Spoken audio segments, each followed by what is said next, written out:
안녕하세요. 검은사람 현자입니다. 자, 오늘은 뭘 볼 것인가? 바로 이 개정세법 해설을 같이 보도록 하겠습니다. 여러분, 세금에 대해서 어떻게 생각하고 계십니까? 내고 싶지 않지만 꼭 내야 하는 것, 혹은 아직까지는 세금을 낼 일이 없는 젊으신 분들도 있겠지만, 혹은 은퇴를 했음에도 불구하고 세금 때문에 머리가 아프다 하시는 분들, 과연 2022년에는 어떤 세법 개정 내용이 있는지를 한번 국세청 자료를 가지고 살펴보도록 하겠습니다. 모든 내용을 다 살펴볼 수는 없고 조금 주목되는 부분만 살펴보도록 하겠습니다.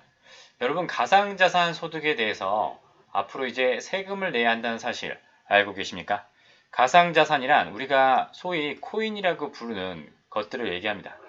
그런데 원래 이 가상자산 소득에 대한 과세는 22년 시행될 예정이었습니다. 하지만 1년이 더 유예가 된 것입니다. 즉, 과세를 23년부터 시행함에 따라 2023년에 이 가상자산 소득, 즉 코인으로 인한 소득에 대한 세금을 2024년 5월에 종합소득세 납부 시기에 납부를 해야 된다는 것입니다. 가상자산으로 한몫 잡아 볼 수 있는 기회가 거의 사라졌다고 할 수도 있겠습니다. 그럼 다음으로 넘어가겠습니다. 요새는 출산율도 낮고 이 난임에 대한 고민이 많습니다. 왜냐하면 이제 결혼 연령이 늦어지다 보니까 노산 문제가 확실히 다가온다고들 이렇게 얘기를 하시는데, 이 난임 시술비에 대하여 의료비 세액 공제를 확대하기로 했습니다. 즉 2022년에 즉 올해죠. 올해 난임 시술비나 이러한 의료비를 쓰게 되면 나중에 우리가 연말정산을 할 때 세액 공제로 받을 수가 있습니다. 세액 공제라는 것은 그 과세 소득에 대한 세금에서 직접 공제를 해주는 거기 때문에 그 금액이 꽤 크다고 할 수 있는데, 공제율은 이제 원래 15%지만 특수한 경우 30%나 20%까지 된다. 이건 이제 추가하고 이제 신설했다라는 것을 이제 보여주고 있습니다. 혹시 난임으로 고생하시는 분들 의료비를 사용하시고 이런데 이용해 보시면 좋을 것 같습니다. 네, 그리고 코로나19 때문에 이제 기부를 많이 하자는 이제 목적으로 인해서 기부금 관련 세액 공제가 늘어나긴 했는데 적용 시기가 2021년입니다. 이 부분은 관심이 없으실 수도 있는데, 일단 우리가 보통 카드를 많이 사용하기 때문에 현금 영수증에 대해서 크게 인지를 하고 있지는 않습니다. 하지만 이제 현금을 또 사용하시는 분들이 있죠. 그런데 이 현금 영수증은 원래 이제 의무로 발급하는 이제 업종이 있고 또 이제 그렇지 않은 업종이 있습니다.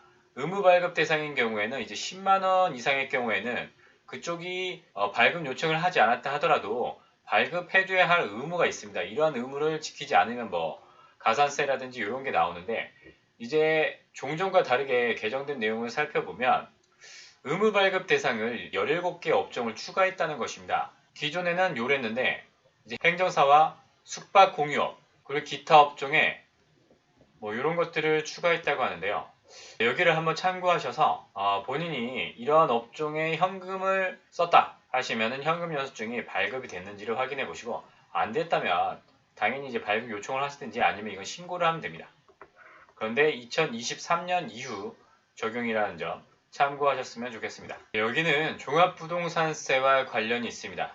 일단 정부가 바뀌기 전에 세법은 개정이 된 건데, 일단은 종부세를 내는 사람은 원래 본인이 가지고 있는 주택을 다 합친 공시가격이 9억 원을 초과했을 때입니다. 그런데 이 공제액을 9억 원에서 2억 원을 추가한 11억 원으로 올렸습니다. 이렇게 되면 이제 종부세를 납부해야 될 사람이 더 적어졌다는 얘기가 됩니다. 그리고 적용이 조금 더 옛날이기 때문에 여기에는 해당되는 분들이 좀 많을 걸로 생각이 되네요. 그리고 억울하게 종부세를 내시는 분들에 대한 문제를 해결하겠다는 개정 내용입니다. 즉 상속주택 때문에 종부세가 나오는 경우가 있을 겁니다. 그런데 상속개시일로부터 2년 또는 이제 특별한 경우에는 3년까지 주택수에서 제외해주겠다는 뜻입니다. 즉 내가 원래 기존에 아파트가 있고 상속으로 인해서 상속되는 주택이 있다고 했을 때 이 주택 두 개의 가격이 이제 아까 살펴봤듯이 공시가격이 11억 원을 넘는다면 나는 종부세를 내야 합니다. 하지만 얘를 주택으로 포함을 시키지 않아서 11억 원이 안 된다면 나는 이제 종부세를 내지 않는다는 좋은 개정이라고 할 수 있겠습니다. 물론 법이 개정돼서 좋다 나쁘다는 약간 개인의 이익과 관련되어 있으니까 이런 부분에서는 서로 생각이 다를 수 있습니다. 여러분들 혹시 중소기업을 다니고 계신다면 이렇게 소득세 감면에 대한 혜택을 받고 계신지 모르겠습니다. 우리가 워낙 대기업하고 이제 대기업을 위주로 얘기하다 보니까 이 구조에 대해서 가끔씩 까먹는데 당연히 우리의 사회의 대부분의 직장은 중소기업입니다. 그런데 그렇기 때문에 우리 세법에서는 중소기업 취업자에 대해서 소득세를 이렇게 감면을 해주고 있습니다. 물론 무조건 되는 것이 아니라 회사에서 신청을 하고 뭐 어떠한 절차가 있다는 점 확인해 보시기 바랍니다. 만약 청년이라고 하면 90%까지 감면이 되고 청년이 아니라면 70%까지 되는데 다만 이제 150만 원을 넘기면은 거기까지만 감면이 된다는 점이 있습니다. 게다가 청년은 5년까지 그 외에는 3년까지 소득세가 감면이 되기 때문에 꽤 좋은데 이 적용기한이 이제 23년까지 2년 늘어났습니다. 즉 원래 22년에는 적용이 되지 않을 수도 있었는데 다행히 이런 거는 계속 연장되는 경향이 있습니다. 막말로 지금 사라진다면 중소기업에 취업하는 사람들, 지금 취업하는 사람들이 너무 억울하겠죠.